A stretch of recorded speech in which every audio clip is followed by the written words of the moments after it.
Hi students, how you all. तो class 10 के इस फर्स्ट लेक्चर में हम लोग पढ़ने जा रहे हैं about the real numbers. Okay, real numbers अगर मैं बोलूं बेटा, real numbers are the values of a quantities which can be expressed in a number line. हम आप लोगों को याद ही होगा, हम लोगों ने नंबर लाइन 9th क्लास में पढ़ा था। ओके, तो उस नंबर लाइन पे कोई भी मैथमेटिकल डिजिट या मैथमेटिकल वैल्यू जो आप एक्सप्रेस करना चाहते हो वो क्या कहलाती है? Real number. अगर सिंपल सरल भाषा में, एक बहुत ही सरल भाषा में अगर मैं बोलूं कि व्हाट आर रियल नंबर्स, तो बोलता है कोई भी नंबर जो माइनस इंफिनिटी और प्लस इंफिनिटी के बीच में एग्जिस्ट करेगा, जो माइनस इंफिनिटी और प्लस इंफिनिटी के बीच में एग्जिस्ट करेगा, उसको हम क्या बोलते हैं? Real numbers. ओके साहब, sir infinity, what is this infinity means? Okay, let me explain. Beta, infinity is something which has a very large value, which is magnified to an extent that cannot be end, right? Like अगर मैं एक realistic world में आपको infinity का example लूँ, like there of a sky, आपने कभी देखा है कि आसमान को कहीं खत्म होते हुए? No, because it is endless, it is infinite, ठीक है ना? तो infinity is something जो बहुत बड़ी है, जिसकी value इतनी ज्यादा मैग्नीफाइड है कि we can not measure it, correct? तो ये है इंफिनिटी का मतलब। तो कोई भी नंबर जो हम सोच सकते हैं, ठीक है ना, जितनी भी दूर तक सोच लो आप, जितना आप काउंट कर सकते हो, उसके बीच में माइनस नेगेटिव नंबर लाइन में और पॉजिटिव नंबर लाइन के बीच में जो भी नंबर लाइन करते हैं उसे रियल नंबर्स बोलते हैं, ठीक है। Further real numbers are classified as rational and irrational numbers, ठीक है। तो रैशनल नंबर्स बेटा वो नंबर्स होते हैं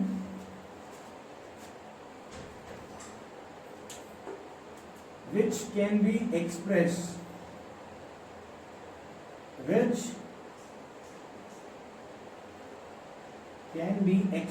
as p by q, जो p by q की फॉर्म में एग्जिस्ट कर सकते हैं, where p and q are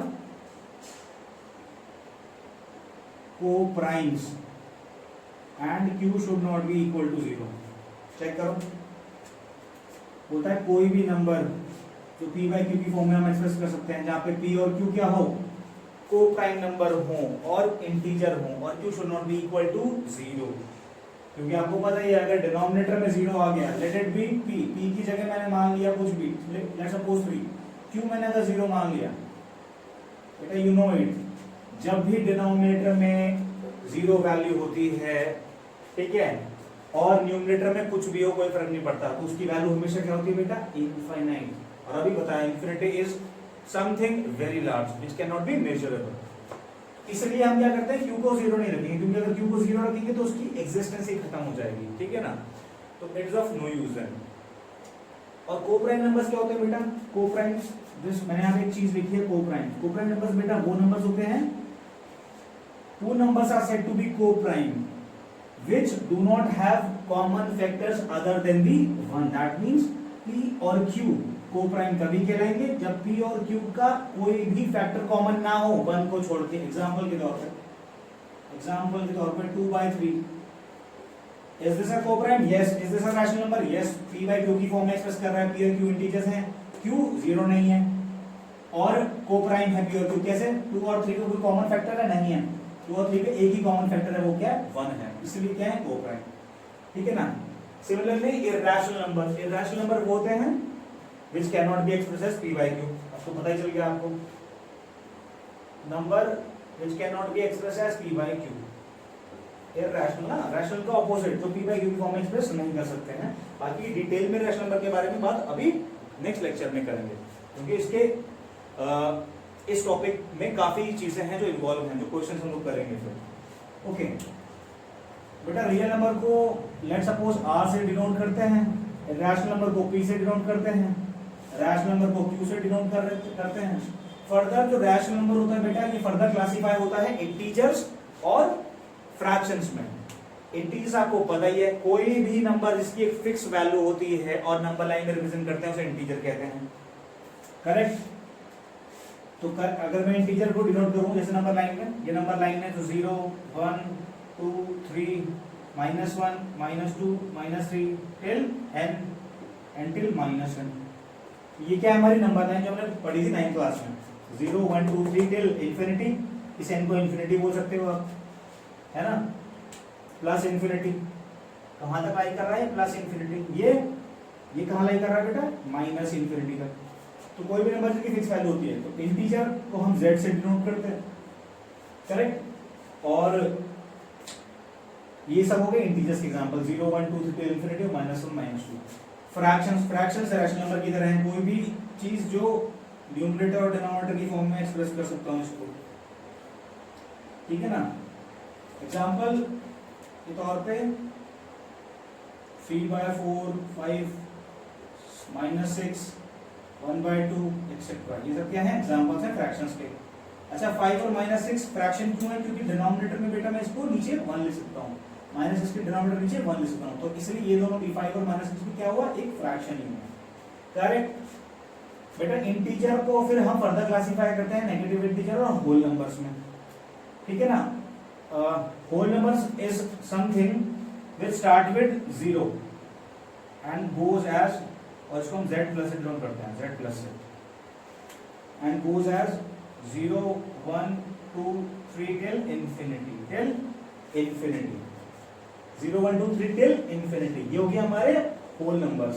positive integer इसलिए बोला है क्योंकि देखो ना, नंबर लाइन के राइट साइड बिलोंग करने वाले जितने भी एलिमेंट्स होते हैं they are called as positive integers, और होल नंबर 0 से स्टार्ट होते हैं, इसलिए हमने इसको पॉजिटिव इंटीजर बोल दिया, z इंटीजर और प्लस पॉजिटिव। नेगेटिव इंटीजर को z माइनस डिनोट करते हो आप, करेक्ट। और नेगेटिव इंटीजर्स कौन से होते हैं, जो नंबर लाइन 0 के लेफ्ट हैंड साइड में बिलोंग करते हैं। एग्जांपल के तौर पे -इन्फिनिटी से लेकर टिल -3 -2 -1, ये हो गया नेगेटिव इंटीजर्स, जो -1 से माइनस इंटीजर बिलोंग करेंगे।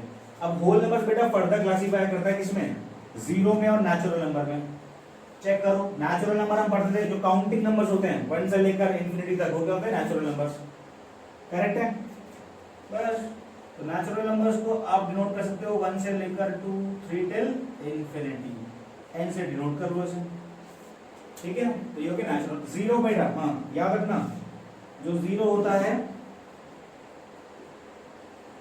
It is neither a positive integer nor a negative integer.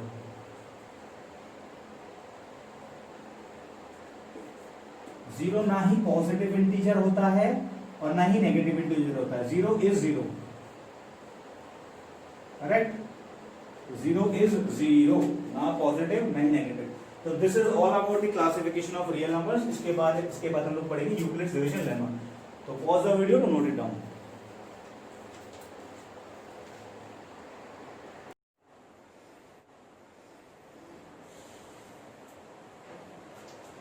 Okay students,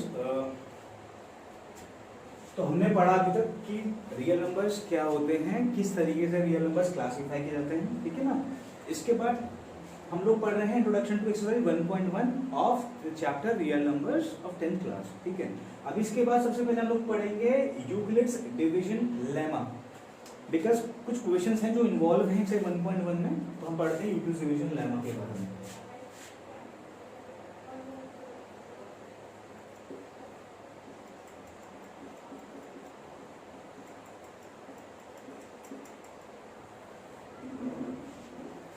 okay, तो बेटा Euclid's division lemma, lemma means you can say lemma और थ्योरम और एल्गोरिथम और anything, they are all same, सब same है। Lemma theorem algorithm जो भी बोले वो सब एक है। तो हमारे मैथमेटिशियन थे यूक्लिड जी, तो इन्होंने एक स्टेटमेंट दिया, ठीक है, और वो स्टेटमेंट क्या है मैं आपको बताता हूँ, बट उस स्टेटमेंट से पहले आपको कुछ चीजें बताने वाला हूँ जो हम लोगों ने कभी चौथी और पांचवी कक्षा में पढ़ा करते थे। आप लोग सब जानते हैं उस बारे में, ठीक है ना, will see about this thing. तो वो कुछ इस प्रकार है जिसके बारे में हम लोग सब पढ़ते थे। Division is equal to divisor into quotient plus remainder. क्या बात है, बोलो क्या कि सर ये तो हम कभी चौथी पांचवी कक्षा में पढ़ते थे, ये बोला यूक्लिड जी ने, ऐसा कुछ नहीं। यूक्लिड जी ने बोला यही है, बस घुमा फिरा के बातें कुछ पलट दी। खेल इसी चीज का है, स्टेटमेंट का, हम लोग समझते हैं कैसे चीजें होंगी। तो ये चीजें थी division equal to divisor into quotient plus remainder. Example के तौर पे एक सवाल ले लेते हैं, छोटा सा डिवीजन का सवाल है जो कि छोटा सा 5वीं क्लास का बच्चा भी पढ़ लेगा, ठीक है। सवाल कुछ इस तरीके से है, मान लेते हैं एग्जांपल यहां पे लिखते हैं 14 divided by 3।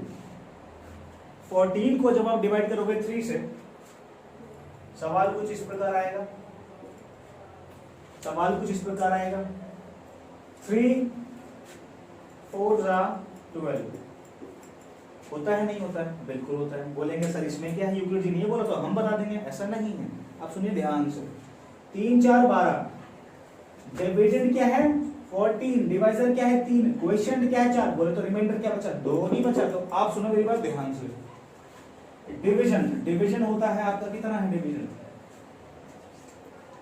Division sorry division means divider, sorry my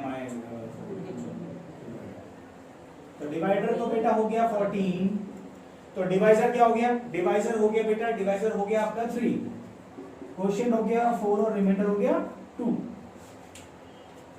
बोला यही तो है, यही तो है यूक्लिड डिवीजन लेमा, और क्या है।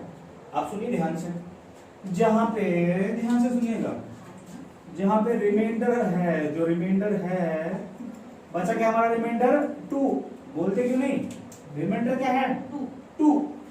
तो रिमाइंडर 2 होने पे आप लोग ध्यान से सुनिएगा, ये 2 जो है बड़ा है किससे 0 से, और छोटा है किससे डिवाइजर से, और डिवाइजर क्या है बोले तो 3। अब मैं आपको एक स्टेटमेंट लिखवाने वाला हूं जो हमारे यूक्लिड साहब ने बोला था, और ध्यान से आप कंपेयर कीजिएगा वो स्टेटमेंट को इस चीज से। स्टेटमेंट कुछ इस प्रकार है, statement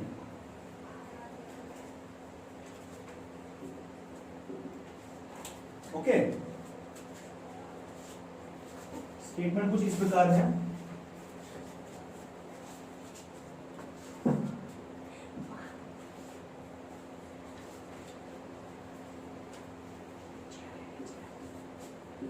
for any two positive integers a and b,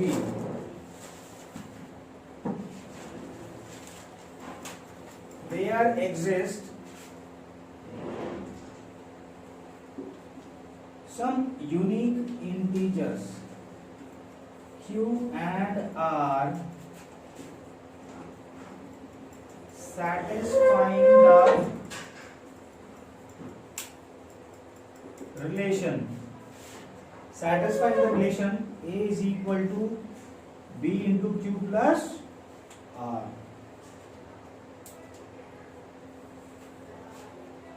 where a is बच्चों बताओ ये क्या है, a is divider, B is divisor, and Q and R. Q and R, Q क्या है आपका, Q है बेटा क्वोशिएंट, एंड R क्या है रिमाइंडर। यही तो है जो हमने अब यहाँ पे लिख रखा है, देखिएगा ध्यान से। 14 को हमने क्या मान लिया, A मान लिया, 3 को क्या माना था divisor B into Q, quotient को हमने क्या माना है Q, अब बोले तो रिमाइंडर क्या बचा, अरे बोलो ना रिमाइंडर है 2, तो that means it is R। तो A is equal to B into Q। अभी सवाल यहाँ पे इन्होंने एक कंडीशन और दी इसके साथ, इन्होंने बोला इसके साथ बेटा जो रिमाइंडर होता है ना ये होता है 0 से बड़ा और होता है किससे छोटा, P से, and B is divisor. Check करो इस सवाल में एग्जांपल जो लिया था मैंने लिखा भी, कहां गया ये रिमाइंडर जो था, रिमाइंडर का बचा 2 बचा था, और 2 किससे बड़ा होना चाहिए 0 से, जो कि हमें पता है, और B जो कि डिवाइजर से कम होना चाहिए था, और डिवाइजर कितना है इस केस में 3। तो देखो जो सवाल हमने कभी चौथी और पांचवी में किया करते थे वही हमारी यूक्लिड साहब ने हमें 10वीं कक्षा में बताया। तो हालांकि स्टेटमेंट जरूरी है तो ठीक है, स्टेटमेंट की तरह से पढ़ेंगे कोई दिक्कत नहीं। आपको एग्जाम में पूछा गया है statement what is Euclid division lemma, तो you have to state for any given two positive integers a and b there exists unique integers q and r satisfying the relation a is equal to bq plus r, where a is equal to divider, b is equal to divisor, q is equal to quotient, r is equal to remainder, with a condition, with a special condition, that is remainder should be greater than equal to 0 but should be less than divisor, and divisor is b. हमने example के तौर पे आपको solve करके दिखाई दिया, 14 3 4, ठीक है ना। Pause the video, note it down.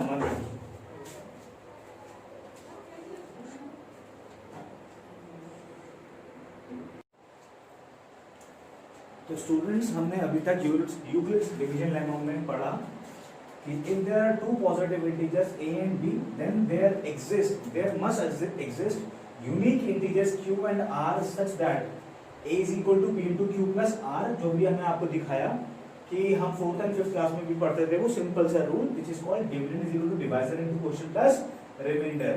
तो डिविडेंड यहाँ पे suppose it a, divisor is b, quotient is q and remainder is for r, where remainder should be greater than equal to 0 but should be less than the divisor, that is b। Okay, तो अब Euclid's division lemma की help से हम कुछ examples करते हैं, ठीक है ना। हम एग्जांपल्स करते हैं जिसमें हमको क्या निकालना है, हमको निकालना है HCF ऑफ 124 एंड 24। सवाल आता है बोर्ड में एग्जाम्स में कि यूक्लिड्स डिवीजन लेमा थ्योरम के हेल्प से आपको HCF निकालना है 124 और 24 का। तो इसके लिए इसके दो तरीके हैं, ठीक है ना। HCF निकालना आपने सीख रखा है 7th 8th 6th क्लास में कि सिंपल तरीके से आप क्या करो, उसका प्राइम फैक्टराइजेशन कर दो, ठीक है ना, और तब HCF निकालो। दूसरा है यूक्लिड्स डिवीजन लेमा। तो पहला हम बेसिक कॉन्सेप्ट जो होता है हमें, तो हमने छोटी क्लास में पढ़ा है, प्राइम फैक्टराइजेशन की हेल्प से हम इसका HCF निकालेंगे। Second method is by Euclid's division lemma. तो लेट्स स्टार्ट। तो here's my duster, okay। तो फर्स्ट मेथड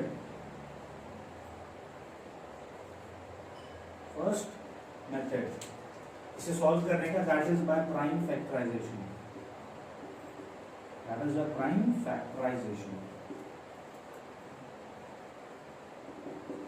सिंपल सा रूल है, कुछ नहीं करते हैं। क्या करते हैं इसमें 124 एंड 24 को उसके प्राइम फैक्टर्स में ब्रेक कर लेंगे। यू नो 124 कैसे डिविजिबल होगा, सबसे छोटा factor 2, 2 6 are 12, 2 2 are 4, then 2 3 are 6, 2 1 are 2, and then last में it goes with 31, क्योंकि 31 का कोई और कॉमन फैक्टर नहीं आता है। Similarly 2 1 are 2, 2 are 4, then 2 6 are 12, then 2 3 are 6, and then 3 1 are 3। So if I write prime factors of 124 and 24b, तो 124 के प्राइम फैक्टर्स क्या होंगे बेटा, 2 into 2 into 31, and 24 का होगा 2 into 2 into 2 into 3। As the name suggests, prime factorization का मतलब क्या है, factorization means factors में break करना। 2 2 31, 2 2 2 3, these are all factors of 24 and 124। And prime means prime number. Prime number कौन से होते हैं दोस्तों, प्राइम नंबर वो नंबर्स होते हैं जो कि सिर्फ और सिर्फ अपने खुद से और 1 नंबर से डिविजिबल होते हैं। जैसे 2 इज अ प्राइम नंबर, क्यों, क्योंकि 2 जो है सिर्फ और सिर्फ 1 से डिविजिबल है and by the number itself. Okay, तो इसलिए हम इसको क्या बोलते हैं, इसके प्राइम फैक्टर्स, प्राइम फैक्टराइजेशन, कि अपने ये फैक्टर्स में ब्रेक होता है with all its prime numbers. 31 check करो, 31 जो है ये आपका क्या है, प्राइम नंबर भी है और क्या है 124 का एक फैक्टर भी है, ठीक है ना। अब we will find out by prime factorization की हेल्प से HCF। तो बेटा HCF आपको पता ही है कि HCF क्या होता है, write down there, highest common factor, as the name suggest HCF is, आपको पता ही है इसकी फुल फॉर्म क्या होती है, highest common factor, or we can say it is the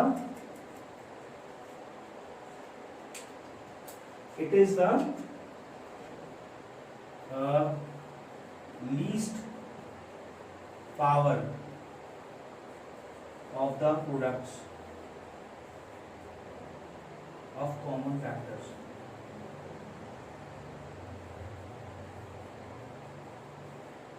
Okay, am I correct? It is the least power of the product of common. बिल्कुल ठीक.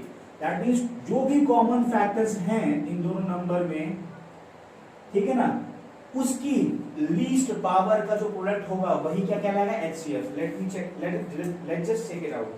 Okay, जैसे यहां पे अगर देखा जाए तो कॉमन फैक्टर क्या है? 2. सिमिलरली यहां पे कॉमन फैक्टर क्या है? 2. ठीक है ना, कॉमन मल्टीपल कॉमन फैक्टर जो इसमें भी आता है इसमें भी आता है, तो दो जो है दोनों में कॉमन फैक्टर है. ओके, तो अगर मैं इसको ऐसे लिख भी सकता हूं जैसे 2 स्क्वायर इंटू 31, इसको भी मैं लिख सकता हूँ 2 क्यूब इंटू 3. चेक करो, मैंने क्या कर दिया? 24 को लिख दिया 2 क्यूब, 2 की power 3 means 2 is multiplied by 3 times, तो 2 की power cube into 3 because this been left out. अब यहाँ पे मैंने क्या लिखा है? It is the least power of the product of the common factors. Common factor सिर्फ और सिर्फ यहाँ 2 है. अगर कोई और भी होता तो हम उसके बाद उसकी डिटेलिंग करते, बट यहाँ पे कॉमन फैक्टर 2 है, तो इसकी लीस्ट पावर जो होगी वो क्या होगा? HCF. चेक करो 2 की पावर स्क्वायर 2 की पावर क्यूब में लीस्ट पावर क्या है? 2 की पावर 2. दैट मीन्स जो 2 की पावर 2 होगा, hence HCF of 124 and 24 is 2 की power 2. That means 4 is the answer. 4 क्या है? HCF है 124 और 24 का. ये हमने किया क्या है? ये हमने सॉल्व किया इसे पहले मेथड से. इसे हमने सॉल्व किया है पहले मेथड से, जो कि क्या है? प्राइम फैक्टराइजेशन मेथड, जो हमने बेसिक क्लास से छोटी क्लास में हम लोग पढ़ते थे. अभी लेकिन हमको एग्जाम में अगर पूछ रहा है कि यूक्लिड्स डिवीजन लेमा की हेल्प से हमको HCF निकालना है, तो हम कैसे सॉल्व करेंगे, तो वो भी देखते हैं. ठीक है ना, तो you can write it down.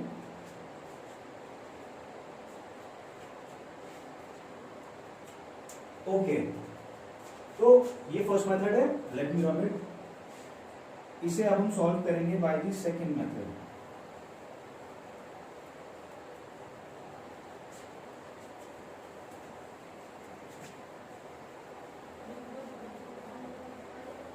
Okay, तो सेकंड मेथड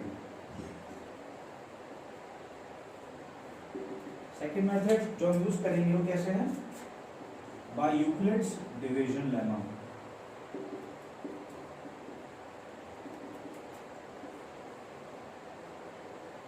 देखो, सबसे पहले चेक करो इसमें बड़ा नंबर कौन सा है और छोटा नंबर क्या है, क्योंकि यूक्लिड बोलता है कि हमको बड़े नंबर को डिवाइड करना है किसकी हेल्प से? छोटे की हेल्प से. जब तक रिमाइंडर 0 ना आ जाए तब तक we go on keep dividing the बड़ा नंबर बाय छोटा नंबर. ठीक है ना, तो इसमें जो बड़ा नंबर है तो 124 जो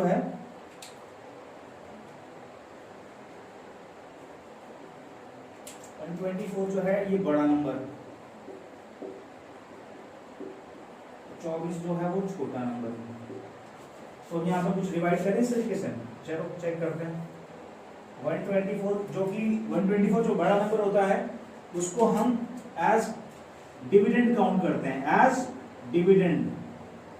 हैं, और इसको एज डिवाइजर. ठीक है ना, फॉर इनिशियल प्रोसेस बेटा, फॉर इनिशियल डिवीजन के लिए, क्योंकि इसके बाद जो डिवाइजर होगा वो डिविडेंड बन जाएगा. कैसे? चेक करते हैं. यहाँ पे 124 को 24 से डिवाइड किया. ओके, तो 24 कितने टाइम्स आएगा ये चेक करो. 24 5 सा चेक करो. 5 4 से 20, 120. 24 5 सा 120. तो यहाँ बचा 4, रिमाइंडर क्या बचा? 4. ठीक है ना, अब रिमाइंडर यहाँ पे 0 नहीं आया, तो जब तक रिमाइंडर 0 नहीं आएगा तब तक हम उसको क्या करेंगे? डिवाइड करते रहेंगे, क्योंकि यूक्लिड्स डिवीजन लेमा के हिसाब से ये बोलता है कि HCF जो होगा वो क्या होगा, वो लास्ट स्टेप जहां पे रिमाइंडर 0 होगा। तो जब रिमाइंडर 0 आने वाला होगा उस समय जो भी डिवाइजर उसका बचा हुआ होगा वो क्या होगा, इस सवाल का एचसीएफ होगा। ठीक है ना, नोट करके आप लिख सकते हो यहां पे, इन last division when remainder comes out to be 0, then divisor B is the HCF. Then divisor B is the HCF of two numbers जो भी हम डिवाइड कर रहे हैं। जैसे अभी बेटा यहाँ पे 4 आया ना, तो मैंने क्या बोला था कि इनिशियल डिवीजन के लिए हम इसको डिविडेंड और डिवाइजर मान लेते हैं, बट अब 24 जो है वो डिवाइजर था, अब यहाँ पे आगे बेटा क्या बन जाएगा, डिविडेंड बन जाएगा। 24 यहाँ पे आगे डिविडेंड बन जाएगा, तो 4 उसका हो गया डिवाइजर, 24 हो गया डिविडेंड। 4 कितने टाइम्स जाता है, 24 6 टाइम्स, सबको पता है। देखो चेक करो चेक करो चेक करो चेक करो, जो रिमाइंडर है वो 0 आया नहीं आया। तो इस केस में जब रिमाइंडर 0 आता है तो जो भी डिवाइजर होगा इस डिवीजन में वो ही क्या होगा, एचसीएफ ऑफ 124 एंड 24। जैसे यहाँ पे जो डिवाइजर बचा, अब जो डिवाइजर है वो कितना है, 4 है, तो 4 is the divisor of 124 and 24। Okay, इसको हम लिख सकते हैं, इसको हम लिख सकते हैं कुछ इस तरीके से,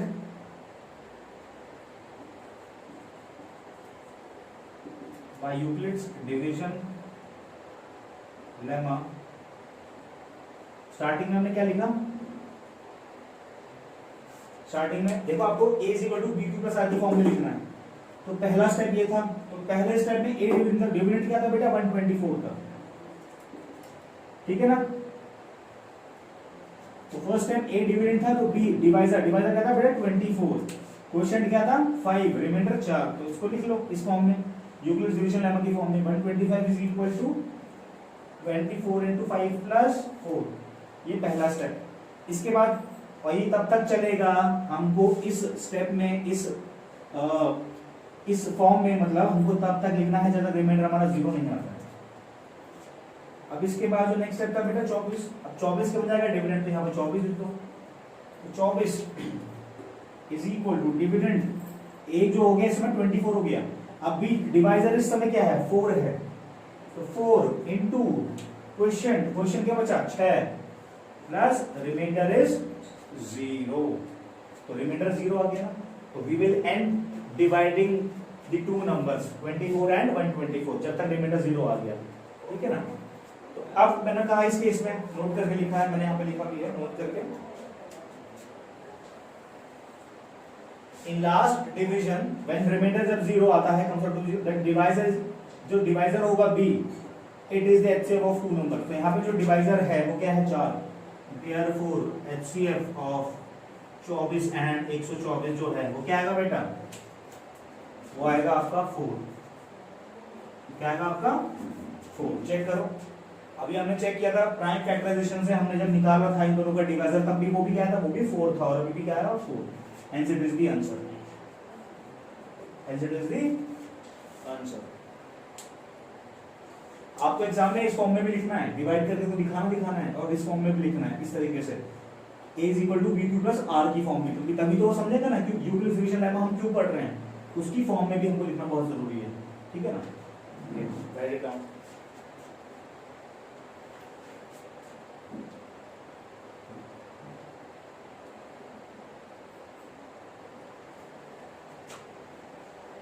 नेक्स्ट क्वेश्चन,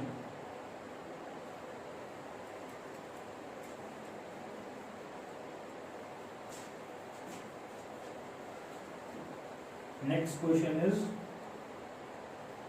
एक और सवाल लेते हैं इसी तरीके से। सवाल है 135 एंड 225, यूक्लिड्स डिवीजन लेमा की हेल्प से हमको एचसीएफ निकालना है। तो चलो सीधा डायरेक्टली इस बार यूक्लिड्स डिवीजन की हेल्प से करते हैं। मैंने क्या बोला, बड़ा कौन सा है 225, 225 जो है हमारा बड़ा नंबर है और 135 हमारा छोटा नंबर है। तो बड़े को छोटे से डिवाइड करेंगे, 225 अंदर आएगा क्योंकि 225 क्या होगा डिविडेंड, और 135 क्या आ गया बाहर। चेक करो तो यही आया, अब 135 जो है ये कितने टाइम जा रहा है 225 से, चेक करो। 135 अगर मैं 2 से मल्टीप्लाई करता हूं तो ये 225 से ज्यादा आएगा, तो ये आएगा 1 जा 135, 550 और 21 माइनस 13 9, बिल्कुल ओके। रिमाइंडर क्या है 90 आया, हमको रुकना नहीं है, हमको कब तक डिवाइड करना है तो रिमाइंडर 0 नहीं आता। दोबारा से क्या, अब इस समय जो हमारा डिविडेंड है, डिविडेंड बन जाएगा जो हमारा डिवाइजर था फर्स्ट टाइम में, तो ये 135 अंदर आएगा। 90 1 जा 90, क्योंकि 92 जा 180 होता है, एक्सीड कर जाएगा। यहाँ बचेगा कितना 5 और 13 माइनस 9 4। फिर से हमारा रिमाइंडर क्या आया 0 नहीं आया, तो फिर से डिवाइड करेंगे कब तक, जब तक रिमाइंडर 0 नहीं आता। इस केस में जो डिविडेंड होगा वो इससे पहले वाले डिवीजन में जो डिवाइजर था वो क्या होगा डिविडेंड, तो 90 जो डिवाइजर था यहाँ पे डिविडेंड हो जाएगा। अब चेक करो 45 कितने थे 90, 2 टाइम्स 90, 45 2 जा 90, रिमाइंडर क्या आ गया 0। अभी क्या होता था लास्ट स्टेप में जो भी डिवाइजर होगा वही इन दोनों नंबर का एचसीएफ होगा, तो चेक करो लास्ट में 45 जो डिवाइजर है बस यही तो एचसीएफ इन दोनों का। अब इसको by Euclid's division lemma step by step form में लिखते हैं, तो इन स्टेप फॉर्म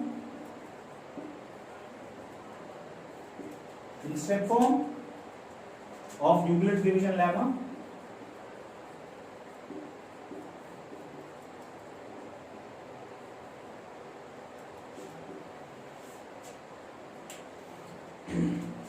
तो ये आएगा 225 इज इक्वल टू, चेक करो क्या आएगा dividend A 225, divisor B divisor क्या 135 into quotient 1 plus remainder 135 into 1 plus 90। Similarly next step में 135 क्या आ जाएगा डिविडेंड आएगा, तो डिवाइजर क्या आएगा, डिवाइजर आ जाएगा आपका 90 into quotient 1 plus remainder 45।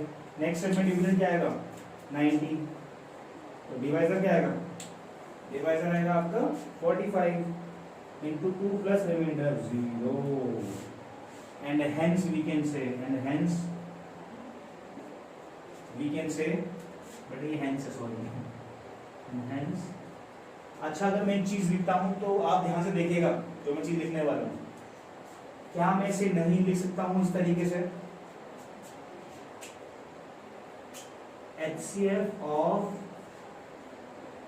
225 135 equal to HCF of 135 and 90 equal to HCF of 90 comma 45 equal to, check करो मैंने क्या बोला, हमको 225 और 135 का निकालना था, 135 225 का, तो हमारा डिवीजर क्या है 45। तो क्या ये जो डिवाइजर हमारा 45 जो आया है 45 जो आ रहा है हमारा 135 to 25 का जो हमारा HCF है, क्या ये लागू 90 और 135 के लिए नहीं होगा, बिल्कुल होगा। क्या ये 45 और 90 के लिए नहीं होगा, बिल्कुल होगा। तो मतलब HCF of 225 135 will be equal to HCF of 135 90 will be equal to 9, क्योंकि अगर मैं मान लो ऊपर वाला स्टेप भूल जाओ, फर्स्ट स्टेप ये जो है 225 भूल जाओ, मान लो सवाल अगर पूछा होता कि 135 और 90 का हमको HCF निकालना है, तो भी तो हम यही करते हैं स्टेप जो हमने अभी फर्स्ट स्टेप में किया 225 135 के लिए। 135 और 90 अगर पूछा होता इनका HCF निकालना तब भी हम यही स्टेप करते हैं, बकायदा फर्स्ट स्टेप नहीं आता। अब उस केस में भी HCF क्या होता 45 ही होता। सिमिलरली अगर 90 45 का पूछता, इस केस में भी जो HCF होता वो 45 ही होता। चेक करो, इसलिए मैंने लिखा है this point has to be note down कि HCF ऑफ तीनों का क्या आएगा same, that is 45। Note it down.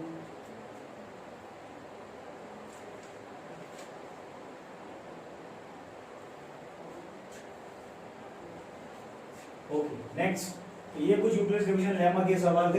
Prime factorisation से आपको आते ही होगा HCF निकालना, वो आपको होमवर्क है वो आप करके दिखाएं सर कि कैसे प्राइम फैक्टराइजेशन की हेल्प से हमारा HCF 45 आएगा इस केस में। अब कुछ और सवाल है जो हम करते हैं, एक्सरसाइज 1.1 के लिए रिक्वायरमेंट इसकी है।